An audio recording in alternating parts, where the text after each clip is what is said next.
الحمد للہ رب العالمین والصلاة والسلام علی سید الانبیاء والمرسلین اما بعد فاعوذ باللہ من الشیطان الرجیم بسم اللہ الرحمن الرحیم۔ حضرت سیدنا شیخ ابو بکر شبلی علیہ رحمۃ اللہ الولی ایک روز بغداد معلیٰ کے جبد عالم حضرت سیدنا ابو بکر بن مجاہد علیہ رحمۃ اللہ الواحد کے پاس تشریف لائے۔ انہوں نے فوراً کھڑے ہو کر ان کو گلے لگا لیا اور پیشانی چوم کر بڑی تعظیم کے ساتھ اپنے پاس بٹھایا۔ حاضرین نے عرض کیا، یا سیدی، آپ اور اہل بغداد آج تک انہیں دیوانہ کہتے رہے ہیں، مگر آج ان کی اس قدر تعظیم کیوں؟ جواب دیا، میں نے یوں ہی ایسا نہیں کیا، الحمدللہ آج رات میں نے خواب میں یہ ایمان افروز منظر دیکھا کہ حضرت سیدنا ابو بکر شبلی علیہ رحمۃ اللہ الولی بارگاہ رسالت میں حاضر ہوئے تو سرکار دو عالم نور مجسم شاہ بنی آدم صلی اللہ تعالی علیہ وآلہ وسلم نے کھڑے ہو کر ان کو سینے سے لگا لیا اور پیشانی کو بوسہ دے کر اپنے پہلو میں بٹھا لیا۔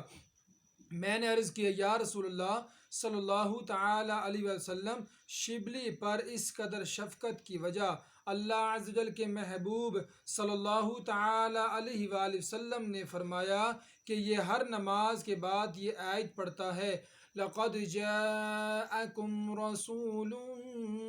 مِّنْ أَنفُسِكُمْ عزیز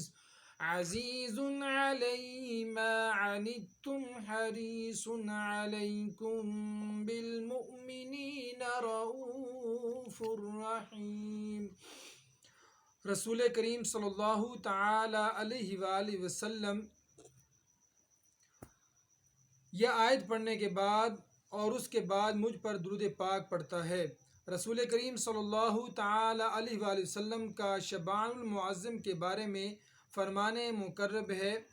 شعبان شہری و رمضان شہر اللہ، یعنی شعبان میرا مہینہ ہے اور رمضان اللہ کا مہینہ ہے۔ سبحان اللہ عز و جل، ماہ شعبان المعظم کی عظمتوں پر قربان، اس کی فضیلت کے لیے اتنا ہی کافی ہے کہ ہمارے میٹھے میٹھے آقا صلی اللہ تعالی علیہ وآلہ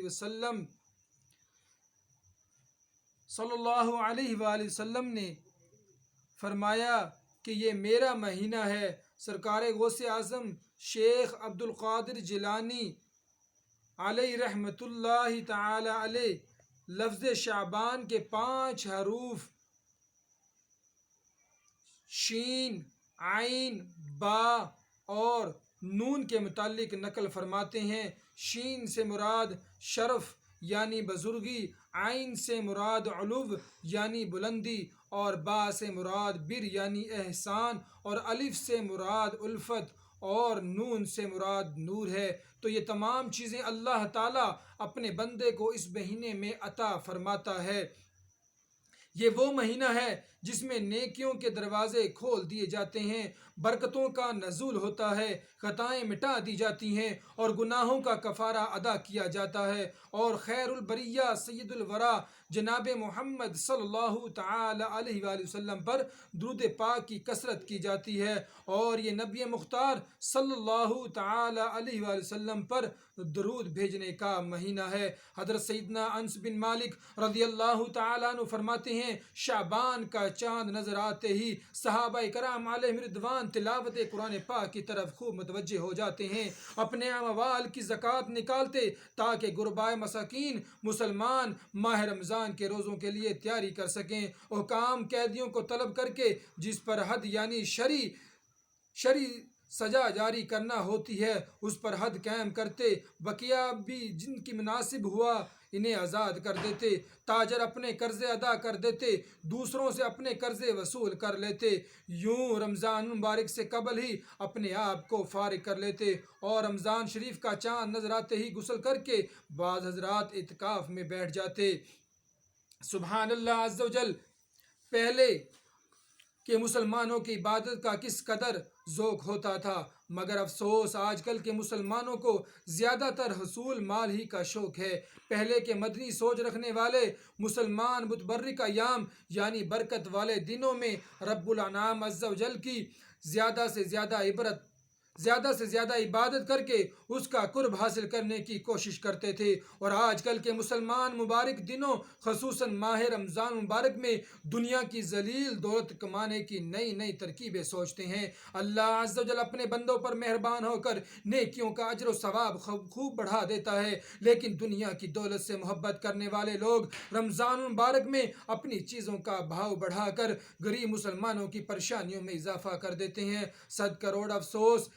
خیر خواہی مسلمین کا جذبہ دم توڑتا نظر آ رہا ہے۔ اے خاصائے خاصان رسول وقت دعا ہے، امت پہ تیری آ کے عجب وقت پڑا ہے، جو دین بڑی شان سے نکلا تھا وطن سے، پردیس میں وہ آج قرب الاربا ہے۔ فریاد ہے اے کشتی امت کے نگہباں، بیڑا یہ تباہی کے قریب آن لگا ہے۔ محترم برادران اسلام، ہمارے دلوں کے چین سرور کونین صلی اللہ تعالی علیہ وسلم ماہ شعبان میں کثرت سے روزے رکھنا پسند فرماتے تھے، چنانچہ حضرت سیدنا عبداللہ بن ابی قیس رضی اللہ تعالیٰ عنہ سے مروی ہے کہ انہوں نے ام المؤمنین سیدنا عائشہ صدیقہ رضی اللہ تعالیٰ عنہا کا فرماتے ہوئے سنا، انبیاء کے سرتاج صاحب معراج صلی اللہ تعالی علیہ وآلہ وسلم کا پسندیدہ مہینہ شعبان المعظم تھا کہ اس میں روزے رکھا کرتے، پھر اسے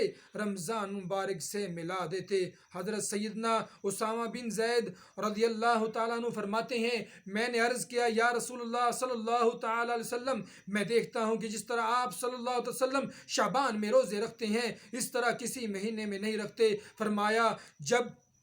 رجب اور رمضان کے بیچ میں یہ مہینہ ہے لوگ اسے غافل سمجھتے ہیں، اس میں لوگوں کے اعمال اللہ رب العالمین عز و جل کی طرف اٹھائے جاتے ہیں، اور مجھے یہ محبوب ہے کہ میرا عمل اس حال میں اٹھایا جائے کہ میں روزہ دار ہوں۔ حضرت سیدنا عائشہ صدیقہ رضی اللہ تعالی عنہا فرماتی ہیں کہ تاجدار رسالت صلی اللہ تعالی وسلم پورے شعبان کے روزے رکھا کرتے تھے۔ فرماتی ہیں کہ میں نے عرض کی یا رسول اللہ صلی اللہ تعالی علیہ وآلہ وسلم، کیا سب مہینوں میں آپ صلی اللہ علیہ وسلم کے نزدیک زیادہ پسندیدہ شعبان کے روزے رکھنا ہے؟ تو محبوب رب العباد صلی اللہ تعالی وسلم نے ارشاد فرمایا، اللہ عز و جل اس سال مرنے والے ہر جان کو لکھ دیتا ہے، اور مجھے یہ پسند ہے کہ میرا وقت رخصت آئے اور میں روزہ دار ہوں۔ بخاری شریف میں ہے، حضرت سیدنا عائشہ صدیقہ رضی اللہ تعالیٰ عنہ فرماتی ہیں کہ رسول اللہ صلی اللہ علیہ وسلم شعبان سے زیادہ کسی مہینے میں روزہ نہ رکھا کرتے تھے، بلکہ پورے شعبان ہی کے روزہ رکھا کرتے تھے، اور فرمایا کرتے اپنی استطاعت کے مطابق عمل کرو کہ اللہ عز و جل اس وقت تک اپنا فضل نہیں روکتا جب تک تم اکتا نہ جاؤ۔ شرح بخاری حضرت علامہ مفتی محمد شریف الحق امجدی علیہ رحمۃ اللہ القوی اس حدیث پاک کے تحت لکھتے ہیں، مراد یہ ہے کہ شعبان میں اکثر دنوں میں روزہ رکھتے تھے، اور زیادت کے لحاظ سے کل یعنی سارے مہینوں کے روزے رکھنے سے تعبیر کر دیا، جیسے کہتے ہیں فلاں نے پوری رات عبادت کی جبکہ اس نے رات میں کھانا بھی کھایا اور ضروریات سے فراغت بھی کی، اور یہاں تغلیاً اکثر کو کل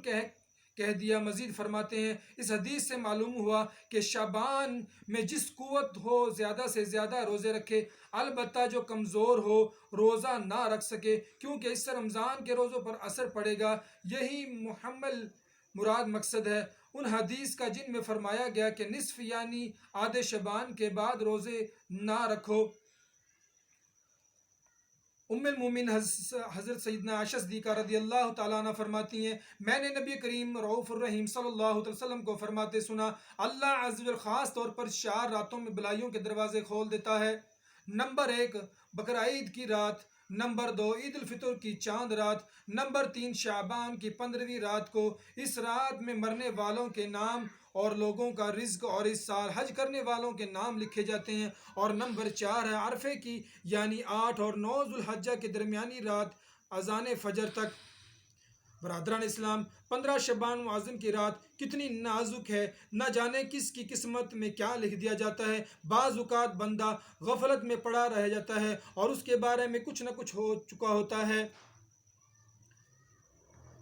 غنیت طالبین میں ہے، بہت سے کفن دھل کر تیار رکھے ہوتے ہیں، مگر کفن پہننے والے بازاروں میں گھوم پھر رہے ہوتے ہیں۔ کافی لوگ ایسے ہوتے ہیں کہ ان کی قبریں کھودی جا چکی ہوتی ہیں، مگر ان میں دفن ہونے والے خوشبو میں مست ہوتے ہیں۔ بعض لوگ ہنس رہے ہوتے ہیں، حالانکہ ان کی موت کا وقت قریب آ چکا ہوتا ہے۔ کئی مکانات کی تعمیرات کا کام پورا ہو گیا ہوتا ہے، مگر ساتھ ہی ان کے مالکان کی زندگی کا وقت بھی پورا ہو چکا ہوتا ہے۔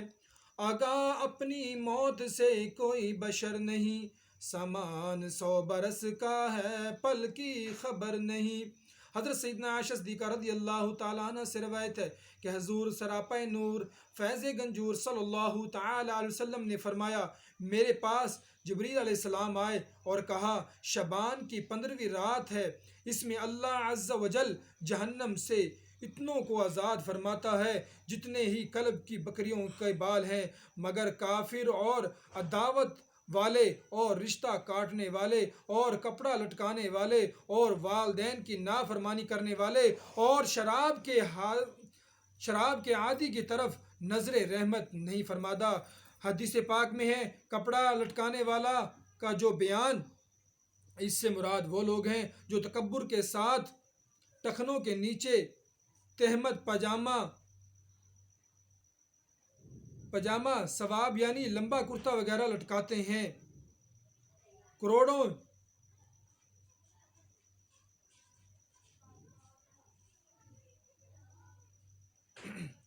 عظیم پیشوا حضرت سیدنا امام احمد بن حنبل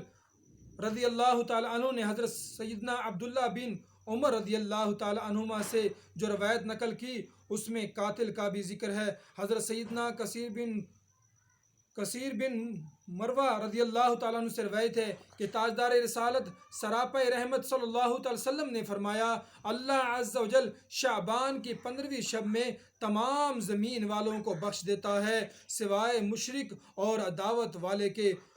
امیر المومنین حضرت مولا مشکل کشا سیدنا علی المرتضیٰ شیر خدا رضی اللہ تعالیٰ عنہ وجہ الکریم شعبان المعظم کی 15ویں رات یعنی شب برات میں اکثر باہر تشریف لاتے۔ ایک بار اسی طرح شب برات میں باہر تشریف لائے اور آسمان کی طرف نظر اٹھا کر فرمایا، ایک مرتبہ اللہ تعالیٰ کے نبی حضرت سیدنا داؤد علیہ السلام نے شعبان کی 15ویں رات آسمان کی طرف نگاہ اٹھائی اور فرمایا، یہ وہ وقت ہے کہ اس وقت میں جس شخص نے جو بھی دعا اللہ عز و جل سے مانگی، اس کی دعا اللہ عز و جل نے قبول فرمائی، اور جس نے مغفرت طلب کی اللہ عز و جل اس کی مغفرت فرما دی، بشرطے کہ دعا کرنے والا عشار یعنی علماء نیک لینے والا، جادوگر، گاہن اور باجا بجانے والا نہ ہو۔ پھر یہ دعا کی، اللہم رب داود اغفر لمن دعاک فی هذه اللیلۃ او استغفرک فیہا، یعنی اے اللہ عز و جل، اے ابو داؤد کے پروردگار، جو اس رات میں تجھ سے دعا کرے گا، مغفرت طلب کرتے تو اس کو تو بخش دے۔ ہر قطار تو درگزر کر بے کسو مجبور کی، ہو الہی مغفرت ہر بے کسو مجبور کی، آمین بجاہ النبی الامین صلی اللہ تعالی علیہ وآلہ وسلم۔